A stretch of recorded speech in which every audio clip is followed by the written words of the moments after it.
प्रश्न, गांधी जी को राष्ट्रपिता क्यों कहते हैं? उत्तर, गांधी जी ने अहिंसा के बल पर हमारे राष्ट्र को अंग्रेजों से आजाद कराया था, इसलिए हम उन्हें राष्ट्रपिता कहते हैं।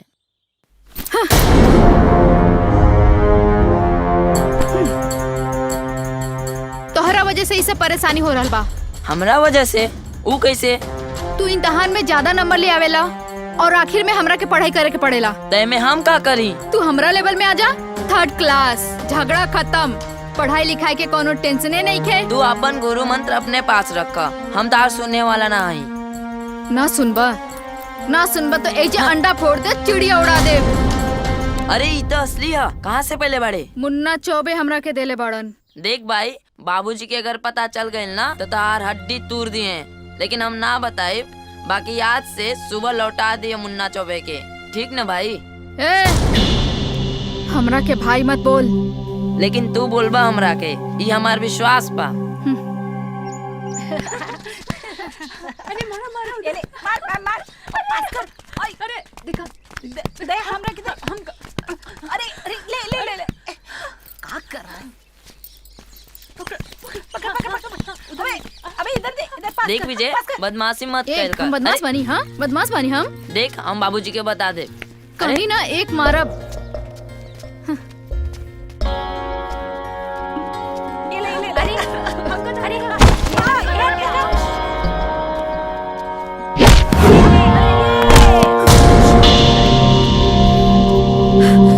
बोल दे। ना दे। क्यों नहीं देगा? बोल दे। ना दे। बोल दे तू चुप। बोल दे। ना दे। अरे दे बोल दे। हट।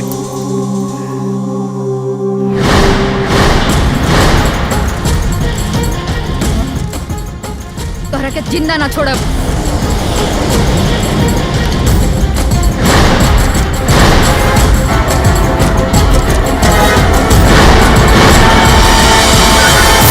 ना विजय। बाबूजी। जय के माई, हमरा विजय के बड़ा फिकिर लागल रहेला। उ लइका हमरा हाथ में नहीं खे और दिन पर दिन उ आवारा बन रहल बा। रउआ भी ना। अरे विजय अभी लइका बा, बड़ा होई ना, अपने आप सुधर जाई। अरे पूत के पाँव पालने में ही दिख जाला, उहे दिखता। बाबूजी गजब हो गई। विजय स्कूल में एक लड़का के टांगी में गोली मार दियालस। विजय के पुलिस पकड़ के ले गई। हे भगवान, अब का करी? चल बेटा हमरे साथ चल। अरे रुक जा जय के माई, कहीं जाए के जरूरत नहीं खे। ई का कहता नी जी? विजय के पुलिस पकड़ के ले गई। हमनी के बेटा नहीं खे, एक अहिंसावादी के हिंसक बेटा। ऐसन कहीं भइल बा? ई का कहता नी रउआ जी? हमरा के जाए दी। त रउआ फैसला कर ली, रउआ के पुत्र चाही कि सुहाग?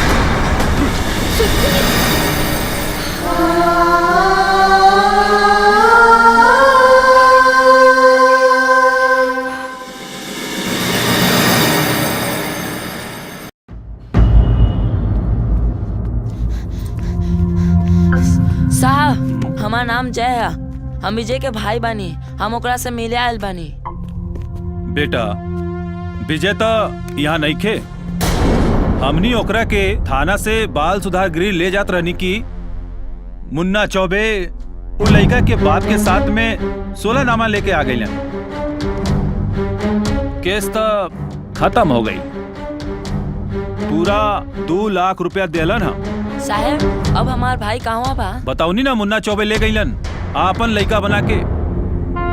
विजय बहुत भड़कल रहे, ओकरा के केहू घर से मिले नहीं खे आयल नू। अच्छा साहब, हम जाते नहीं। ठीक बा, जा बेटा।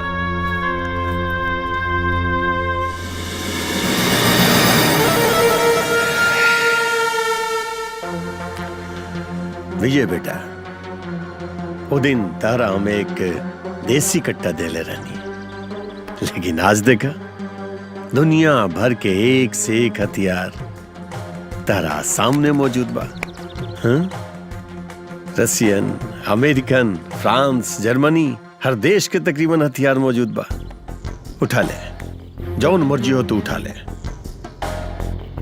अरे बेटा, कलम से कागज पे अपन भविष्य न लिख पहले तक आवे। हाँ? अब पिस्टल से आसमान पे अपन वर्तमान लिख। उठा उठा उठा।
हमारा दोस्त के जेल में बंद किले बड़ा, अगर छोड़ देबा तो ई शांत रही, वरना ई शोर करी तो फिर तू शांत हो जाइबा।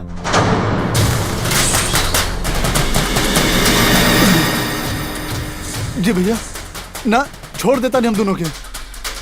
आप नाराज मत हुई, अबे छोड़ देता नहीं हम। रामविलास जी साहब। छोड़ दा दोनों जेल के। अच्छा साहब। चली बाहर निकली।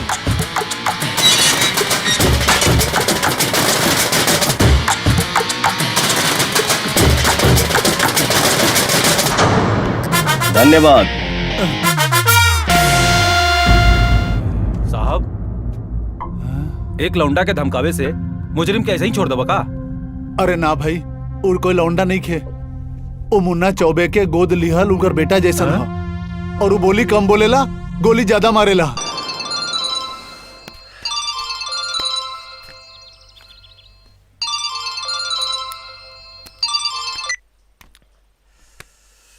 बोल नूरा। नेताजी, हम रजाक खान बोलत तानी, नूर मोहम्मद के बेटा। हमनी के रउआ से एगो शिकायत बा। ई हमनी का सुनल बानी, रउआ मोतिहारी जिला के नहर के ठेका प्रेम दुबे के दिलवा देनी। ली अब्बा से बात करी। अब्बा, मुन्ना चौबे। मुन्ना चौबे भाईजान, तनी अच्छा से समझा दी उस सफेद पोस्ट के, तीन टांग के कुर्सी पे बैठ के राजनीति ना करे। मुन्ना चौबे,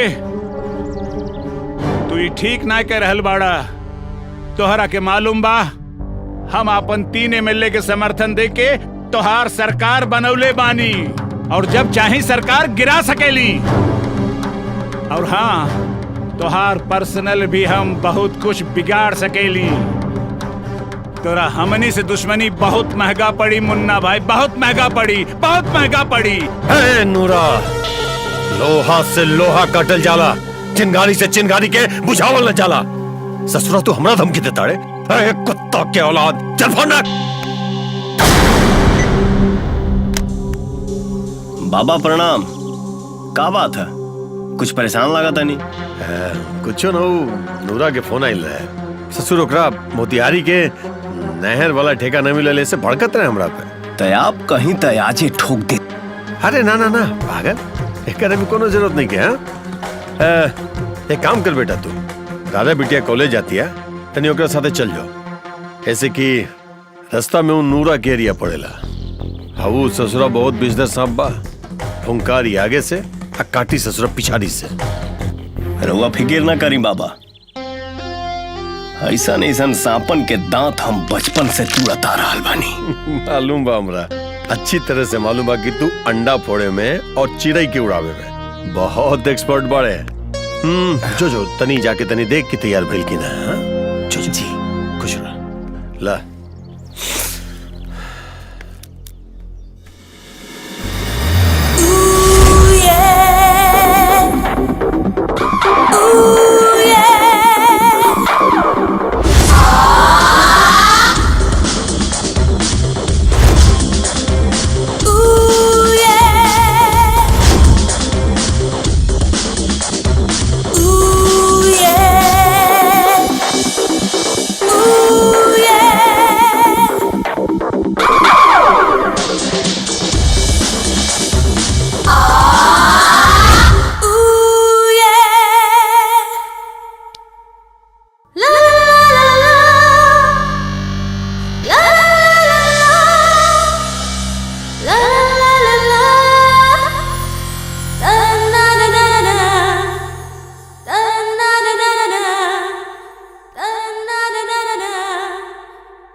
एगो लड़की के कमरा में घुस कैसे देखा जाला का? ला तो हर बाबूए जी तो कहले हैं कि जाके देख ला। का? हाँ त का देखला? तुम्हारी आँखी में काजल से लिखाई अपन नाम देखनी है, होठ पे लागल लिपस्टिक में अपन प्यार के रंग देखनी है। और अब मन करा था। का मन करता?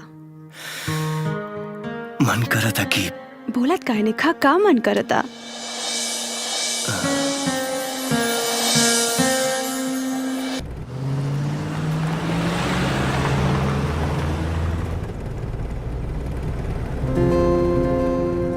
गोला? ए गाड़ी रोका, हमरा गोला खाए के बा।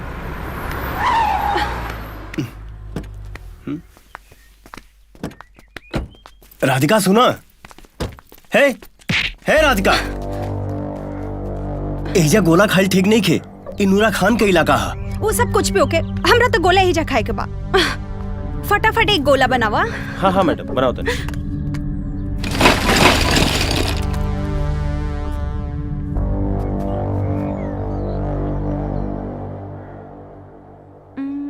तू खइबा? ना तू ही खा। शायद